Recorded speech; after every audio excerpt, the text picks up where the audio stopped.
दिनै धनस्री साब डिभिजननि सिङाव थानाय बर'फोरनि थाखाय मोनसे गोजोनथाव सान।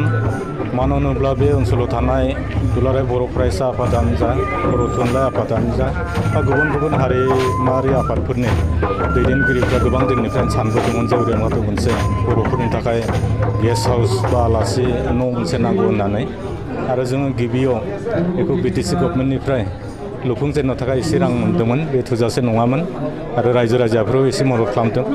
ONGCआ एसे होदोंमोन आरो नैबे जोबथारनायाव जोंनि सुरबथा समस्तिनि मानगोनां MLA बिथां बिस्वजित फुकना बिथाङा जोंनो अनसुंथाइ होनानै बे न'खौ ग्राउन्ड फ्ल'रखौ जों बाहायनो हानाय अबस्था बानायना होबाय आरो जोङो दिनै बे न'खौ मानगोनां बिस्वजित फुकननि आखाइजों जोंनो बेखेवबाय। आं मिजिंथियो जे जोंनि बे उरियामघाट ओनसोला गोबां बिथिङाव जोंहा आंखालाव जोङो गफबनानै दङ। बे आलासि न'आ जोंनो गुबुन गुबुन जोंनि दुलाराय बर' फरायसा आफादनि दैदेनगिरिफोर फैयो, जोंनि राजखान्थिगिरि बिथांमोन फैयो, बर'फोरनि थुनलाइगिरि बिथांमोन फैयो, सानसुमै बिथांमोन फैयो। गोबां जोंहा बिथांमोनखौ बानजायनो थाखाय जों आंखाल जानानै दंमोन।